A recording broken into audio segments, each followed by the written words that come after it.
Welcome to finding the missing terms in geometric sequences. So this is different than the previous video because we were working with arithmetic, and now the process is similar but slightly different when it comes to geometric. Before we head to geometric, let's actually take a look back at arithmetic, right? So we were talking about how when you have an arithmetic sequence, and I know it doesn't say this here, but I'm telling you that these are arithmetic. And if we didn't tell you, you wouldn't really know what to use.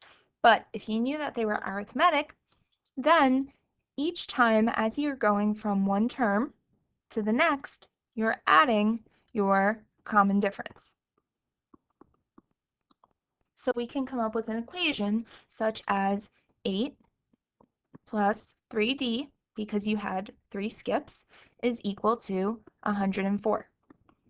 And as you solve for this, you get that 3d is equal to 96. And therefore d, when you solve for it, has to be 32. And then you would take 32 and add it to 8. So 8 plus 32 is 40. 40 plus 32 is 72, and 72 plus 32 is 104, and it all works out. If you wanted to try the next one,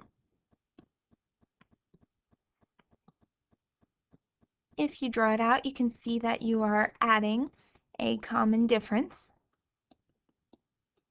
4 times because you're skipping 4 terms ahead. So 3 plus my 4 skips has to give me negative 49. As you solve for d, you get that 4d has to be equal to negative 52. So that d has to be negative 13. 3 minus 13, or 3 plus negative 13, would be negative 10. Negative 10 minus 13 is negative 23. Minus another 13 is negative 36. And that brings you again, when you do your final subtraction, to negative 49. All checks out. Now, let's look at geometric sequences. So, because they're geometric, right, you don't have a common difference. Instead, you have a common ratio, an R value. And now, to get from one term to the next, not only are you going ahead by the common ratio, but in this case, you are multiplying by the common ratio. So we're going to have 4 times R times another R brings you to 16. Now, please don't write 4 times 2R brings you to 16, because R times R is R squared. So now we have 4R squared is equal to 16. In other words, R squared has to be 4. Keep in mind, when you take the square root, you need a plus or minus, right? So we have R is equal to plus or minus 2. Let's start with the plus, right? Your first case is times positive 2. So 4 times 2 is 8. 8 times 2 is 16. Now, let's say you went with the negative 2. 4 times negative 2 is negative 8. And negative 8 times negative 2 would give you positive 16. So the thing is, when you have a geometric sequence, you can actually potentially have 2 different answers, right? Because you can go between positive and negative, positive, negative, positive, negative if your common ratio is negative, or you can just keep the same sign each time if you have a positive common ratio. Let's try the next one. You're skipping 1, 2, 3 times. So we have 3 times the three r's that we're skipping. So r times r times r is r cubed equals 192. As you go to solve, you have that r cubed is equal to 64. And to get rid of r cubed, you have to take the cubed root of both sides. If you don't want to do the cubed root, you could also raise it to the reciprocal power. The choice is yours. Either way you want to do it, same answer. The point is that r will end up being 4. You're not going to put a plus or minus this time because you only include the plus or minus if you're taking an even root. If you're taking an odd root, such as the cubed root, no plus or minus. So you only have one answer. 3 times 4 will give you 12, times another 4 will give you 48, times another 4 will bring you to 192. That way you did everything properly. And let's try the last one.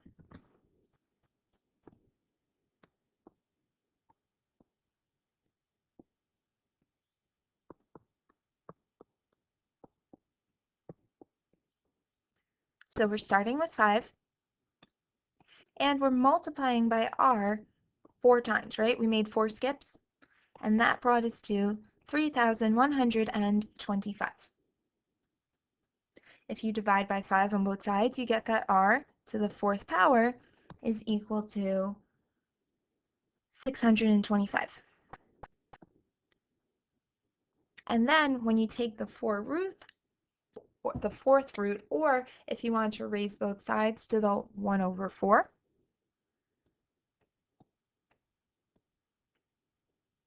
you should be getting, in your calculator, 5. Now, if you want to take the root in your calculator, hit math, and it'll bring you to an option where it has x root, and if you choose the x root option, you'll be able to plug in what root number you want to take for x. So keep in mind you took an even number root, right? Our index was 4. Because it's even, you need a plus or minus. Let's work with the pluses first, right? If you had r is equal to positive 5, let's look at what our answers would be. We would have 5 times 5, which is 25, times another 5, which brings you to 125, times another 5, 625, and times another 5 brings you to your final term of 3,125. If you had r is equal to negative 5, and we're starting with 5, times a negative 5 is negative 25, times another negative is positive 125, times another negative is negative 625, and then we're back to positive 3,125. So just keep in mind that negative answers will cause your sequence to oscillate back and forth between negative and positive.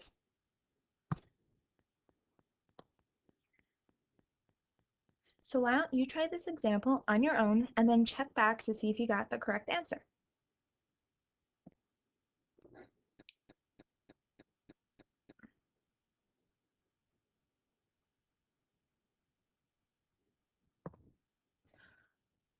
Hopefully we have the right setup, right?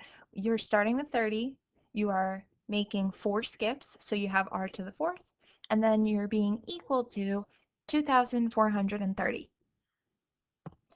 If you continue to solve for r, remember if you don't want to do the 4th root, you can raise it to the 1 over 4 power, but then because you're taking an even root or the denominator of your exponent is even, you need to include a plus or minus.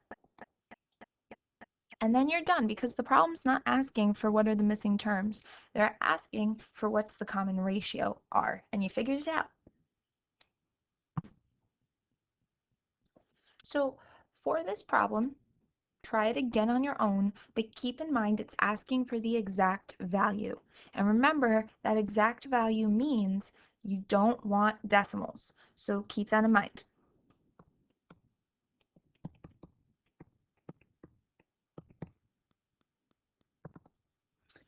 So as you solve for this, you should be getting that r to the fourth is equal to 6, right?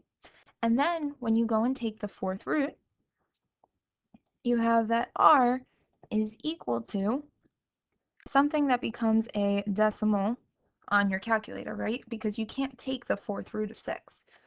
So you're going to leave it as the fourth root of 6, of course, with a plus or minus because you took an even root. Your other answer could be that you have plus or minus 6 to the 1 over 4th power. Just make sure you write it and make sure it's tiny as an exponent. So keep in mind that exact value means no decimals, and you want to leave the answer in radical. I should also say that you can leave your answer in rational form if you choose to do it this way. Now, let's look at an actual Regents question. So in this question, try to figure out why this is one, try to figure out why this one is different than the previous.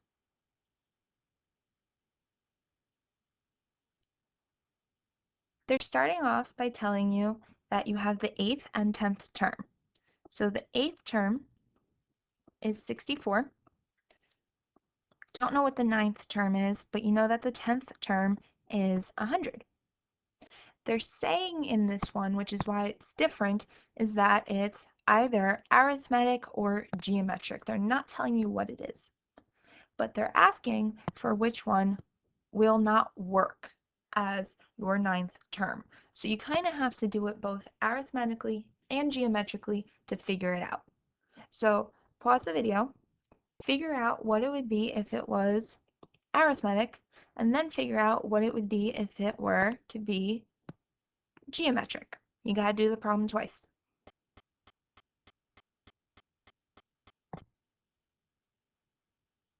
So keep in mind, when you get your common difference and your common ratio, you're not done with the problem because that's only telling you what the patterns are. You actually have to go back and figure out what the 9th term is.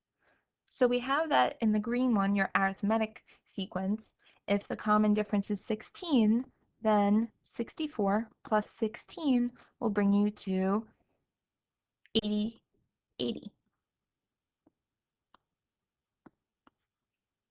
Oh, sorry, it's not going to be 16, it's going to be 18.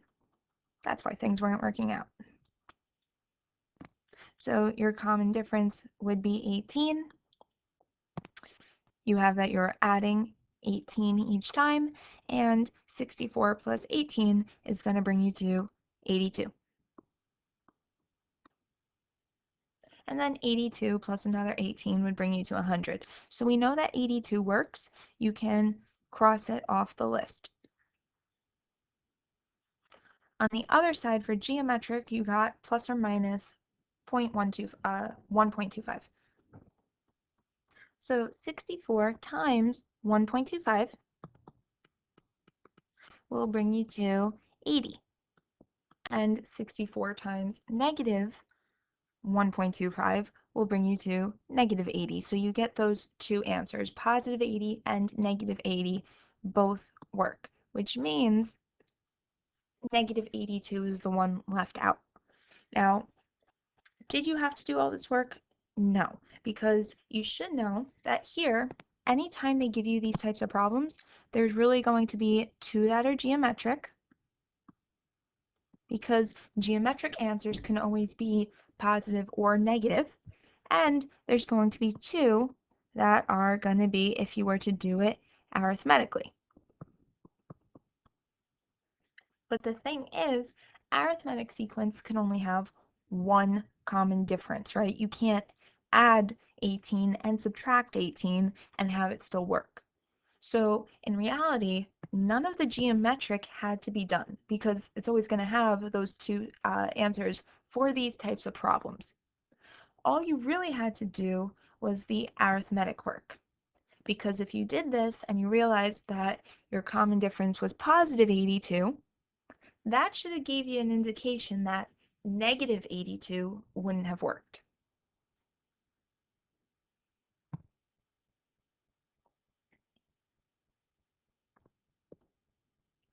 So let's try one more problem because this was a Regents question and it tripped up a lot of people. We're talking about when a ball bounces, the heights of consecutive bounces form a geometric sequence. So we know that we have a common ratio. We have the height of the first bounce, which is 121, and the height of the third bounce. So we're skipping the second. We know that the third is 64. We want to figure out to the nearest centimeter what's the height of the fifth bounce. So they're trying to figure out what is this guy. Now, before you can figure out the fifth bounce, you have to figure out what your common ratio is. And for that, you need the first through the third bounces. So we have that we're skipping twice with the values that we know. And you can set up the equation 121 times 2 skips got me to my third bounce. So you're going to have that r squared is equal to 64 over 121. Or when you take the square root of that, you're going to get that r is equal to plus or minus 8 over 11. Now, if you think about this realistically, we're talking about the height of a bounce, and you can't have negative height. So even though you should be getting a plus or minus from the even root, don't include the minus because it doesn't make sense in terms of this problem. So we're really only dealing with 8 over 11.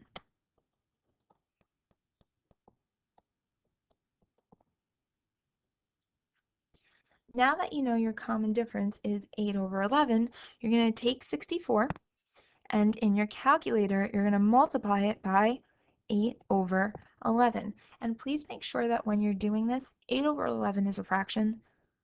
Please do it using alpha y equals. Make it a fraction exactly like what you would do if you were to write it out on paper. You should be getting 512 over 11. And then you're going to multiply by another 8 over 11. And when you do that, you should get 4,096 over 121. Now, obviously, that answer is not there. So if you were to take 4,096 over 121 and convert it into a decimal, you should be getting 33.8512, and so on. It continues. And obviously, 33.8 rounds to 34. So why don't you work through the packet? Work on the practice section. The answer key is going to be posted online. If you want a real challenge, turn to the last one in your packet. Very last page, page 20. If you work on mixed practice problem number 5, it has 2 stars next to it. It is quite complicated, and when you're done, check it with the answer key posted online, all right? Keep in mind while you're doing these, are they giving you an arithmetic sequence, so you're adding the common difference, or are they giving you a geometric sequence so that you are multiplying by the common ratio? And if they give you geometric, remember when you're taking even roots, you include a plus or minus. If you're taking odd roots, like the cubed root or the fifth root, no plus or minus. Whatever you get as your answer is what it is. And that's all for this video.